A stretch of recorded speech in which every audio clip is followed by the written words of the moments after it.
bad headshot that he received. Yeah. Rich Wilkinson got in touch, and we'll round out this a bit later on. But he got in touch. He said, "Now then, lads, love the show. Let's get straight to it. One game is a fucking disgrace. It doesn't matter who you support. It doesn't matter who you play for. The sport is fucked if a player can fly out the line and totally belt a bloke in the head, intended or not, to the point where the victim can't take further part in the game and get one fucking game. In a time where we know that repeated concussions can lead to a pretty bleak and tragic life for individuals and their families, I'm furious with the sport." Yeah, now you and I fell into a little bit of baiting each other and what have you, because I'd like to tease you about the fact it was, he got a one-game ban because he's Sean O'Loughlin. I don't actually think that that's the case. I think he got a one-game ban because the rules were applied in their current structure, and that's the thing I have the problem with, is that the rules don't do enough to protect people in those circumstances, and they don't do enough to deter those things from happening readily enough, I think. We don't know in the news of the injury whether, had he not sustained the knee injury, whether Chris Anakin would have been able to continue on in the game. We don't know if the headshot itself, without the obviously whatever happened to how his leg got caught up and got bent and stuff. But anyway, it was a bad tackle. It was a clean shot to the head. I think whilst there was mitigation in that, O'Loughlin was sort of having to move his position late because the pass was dropped off by Finn and he didn't expect it to. That was sort of caused by O'Loughlin himself rushing out the line. It was a reach rather than a swinging arm, and I don't think it was above his shoulder height. It wasn't like he'd gone over the top swinging at him. It was dropped down a bit when Anakin came through him. So they're factors in the decision, I think, that make it. Well, I can't, and as much as I'd like to, in all seriousness, I can't disagree with that. But what the problem is the serious potential for injury in challenges like this, in challenges like. We'll talk later about the charge that Tautai's been given this week. I talked about what he should have been charged for the week before. And that's just looking at Wigan players, because, let's face it, we're clearly the biggest club because everyone wants to talk about Wigan players. But I wrote a blog this week. And it was really good. Sort of inspired by the views of the fact that the disciplinary doesn't kind of start with a basis of punishing hard enough these tackles that could have serious injuries. And also, there's no scale for increasing bans, really. Unless the grading is changed, they never go outside, from what I've started to find out, and I'm doing a full, thorough research of every disciplinary charge given since 2010 that I can get a record of. Right. But that'll come soon in the future. But from what I've seen, they've upgraded the odd offence to a higher charge, a higher grading, so a higher letter. But they've never given a person who's got a C grade a 4-game ban, a 5-game ban, just because they've been banned a ton of times before for the same sort of offences. So it doesn't work both ways. I've got no problem with the way it's worked on the Sean O'Loughlin case, as long as if he did it 10 times in a season and was charged for it 10 times in a season, he would get a bigger ban than the recommended grade range because of that. It's almost seems like the bottom of the grade range is where it sits unless there's aggravating factors. Yeah.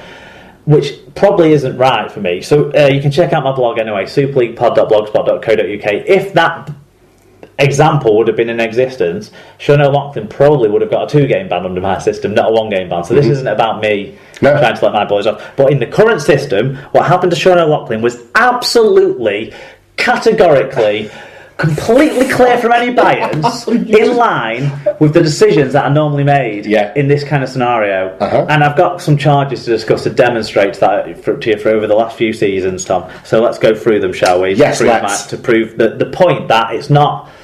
I can even demonstrate that it's not big clubs and little clubs, although the really little clubs, your Wakefields, your really fucking little clubs.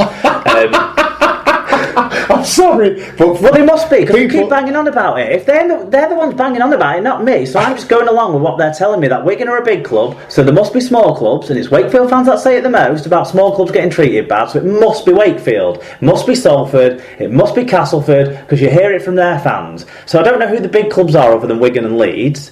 But I assume Warrington, St Helens are big clubs, are Hull FC a big club, are Huddersfield a big club because they've won a trophy in the last 5 years, but they've got no fucking crowd, so are they a big club? I don't know. They're in the qualifiers now, are they a big club? Leeds Rhinos are in the qualifier, are they a big club? I don't know, I don't make these rules, but Wakefield fans seem to make these rules, Tom. Wigan are definitely a big club, there's no two ways about it. But it doesn't just apply to big clubs. So people who write articles saying it's big clubs get in the way with the RFL is rubbish. But I'm going to go through some charges. That's my rant for this week done. It's great stuff. There you go. Right. So, in June 2016, Tom, yes. June 2016. This year. A short matter of 3 weeks ago. Yeah.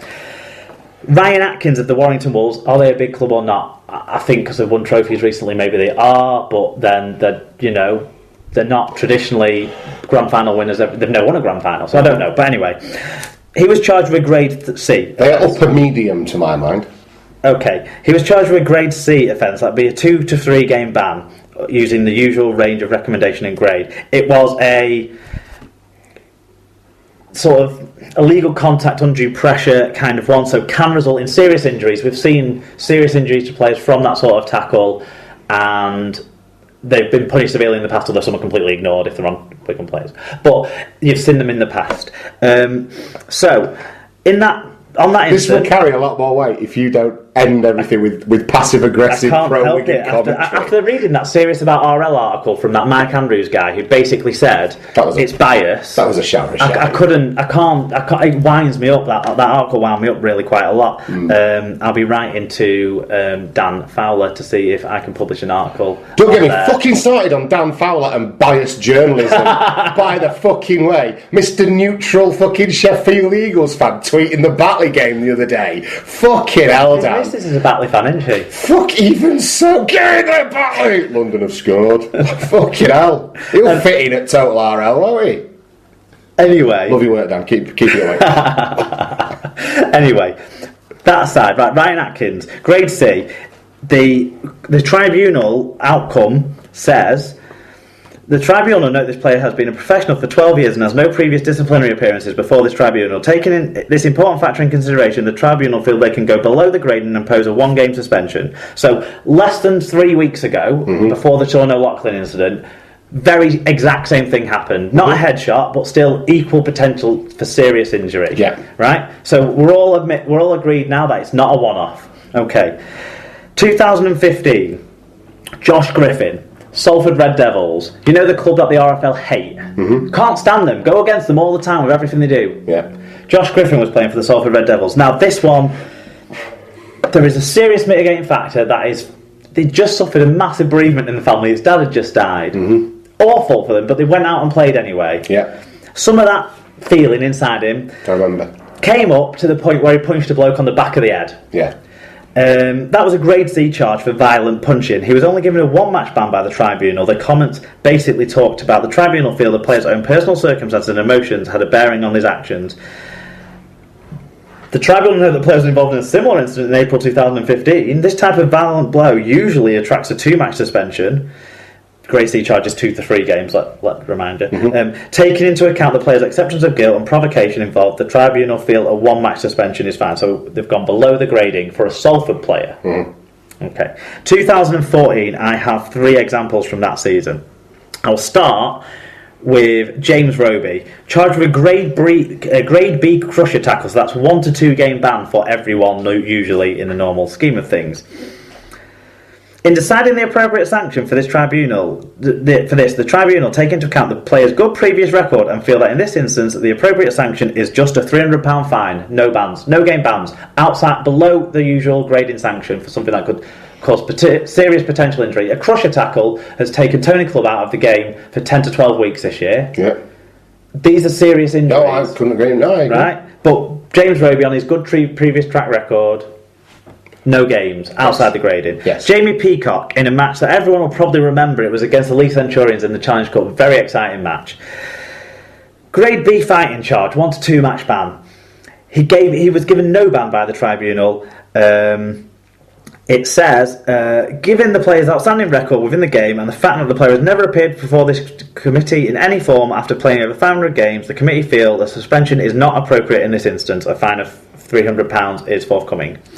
Okay, the final one is Scott Griggs. Now, I have no idea how this one wasn't given any sort of ban, but according to the records, there was no ban.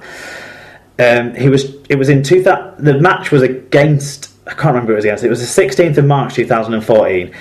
Charged with a grade B kicking out offence, which would normally carry a 1 to 2 match ban. The player submitted a guilty plea with an argument of showing remorse and a good pass record. The good pass record included a caution for kicking out literally weeks before this. Right. The tribunal accepts those circumstances and gave no ban, despite upholding the charge and fining the player. So if what I have taken from this is correct, what you're saying is that the RFL favour Wigan, St Helens and Leeds. And no, that's fine. So it's not. No, I'm joking. The system is broken in this regard. Yeah. Then the other thing that the system is broken in terms of is they very, very rarely go above a grade C for a high tackle, no matter how bad it is. They very rarely. So they're basically saying Sean O'Loughlin's tackle is as bad as the worst high tackles that have been assessed in the last 2 or 3 years, because I haven't seen one for a high tackle that's gone above a C. Yeah. I'm not sure it was as bad as... I'm not sure it was the worst, but I accept a C is appropriate, but whatever. The other 4 grade C tackles in my incomplete data for 2014 to 2016, because I've not put them all in and I can't get hold of the Super 8 ones from last year for some reason. Okay. But McAlorum against Castleford in 2014, he got a 3-game ban, so that's a Wigan player getting the maximum sanction. Lama Tassi, a Salford player, got to use the EGP on his in 2014. That resulted in a 2-game ban. While a Haraki for Salford again against Huddersfield in 2015 got a 2-game ban. And Joe Wardle earlier this year for Huddersfield against Castleford, he got sent off in that game and then ended up with a 2-game ban. So usually about 2 games rather than 3 games, and usually that's as bad as they go. Yeah. So I would say that it's the system that needs. Yeah, absolutely. I have no issue in the way that the rules were applied. My problem is that the rules being applied are wrong. Yeah. And need to be rectified, and player welfare needs to be, because in so many ways these days player welfare is at the forefront of what the RFL are doing. I think this juxtaposes quite harshly against that in terms of its own disciplinary procedures. And I really enjoy, and you know me, I'm not one for, I won't blow smoke up your arse unless I absolutely have to. Thoroughly enjoyed your blog, thought it made a lot of very good points, and I would encourage people to head to the blog and seek it out through Twitter and through the Blogspot and like I page, say, and have a read of it, because it makes a lot of good points. Like I say, under that system, Wigan players would have received higher bans than they had. So it's not a bias thing at all. It's not a small club, big club thing or any of that. No. It's just plenty of people say it needs to be changed. I thought I'd write down on paper an idea to change it. Yeah, basically. No, I thought it was a tremendous read. Okay, staying with Wigan then. Warriors head coach Sean Wayne has confirmed that back row forward Joel Tompkins will miss the rest of the season with injuries to both his knees. I'm not going to speculate as to how one might acquire dual knee injuries if you were Joel Tompkins, but there you go. The 29-year-old has been carrying them for a bit, to be honest. Fair enough. I was trying to be filthy. Yeah, I know. Okay. The 29-year-old has missed the last 2 games to have the problem scanned, but is now out for the rest of the season. Tompkins, who's a dual code England international, scored 1 try in his 10 appearances this season. Over to Castleford, where Darryl Powell has confirmed that loose forward Nathan Massey, these ulcers are killing me, Nathan Massey's season is over after the regular season, as he has finally succumbed to a wrist problem which has plagued him all year, meaning he now needs surgery. He'll have the op after we've played Wakefield, said Powell. He won't play this week, but he'll have it after the last regular season game, and as a result will miss the rest of the season. He needs his scaphoid taking out. It's an injury he's suffered with all year, and he's battled on with injections in his wrist, so he's been a real warrior when he's needed to be. Personally, I blame Ben Thaler. He didn't say that. London Broncos have confirmed that Leigh prop forward Tom Spencer has signed a 2-year agreement with the club from 2017. Hailing from Wigan, the 25-year-old has been playing with the Centurions since 2013, when he joined on a full-time basis after a previous dual contract with Wigan Warriors and the Centurions. You jumped on from the Massey thing. I just want to say that's bloody tough. Yeah, he's tough as old boots. That's a tough effort. You got to credit him for doing that. Having something taken out of his hand or wrist now as well to remedy the problem. Yeah, it's just nuts what some of these players go through. Someone was telling me that Liam Farrell's had a rib taken out. It's just absurd what these guys go through. I think he's been. It was the. No mind. I can't quickly enough think of the poster. I think he's been taking a leaf out of Prince's book. No, it is insane, and credit to these Warriors and these lads that go out.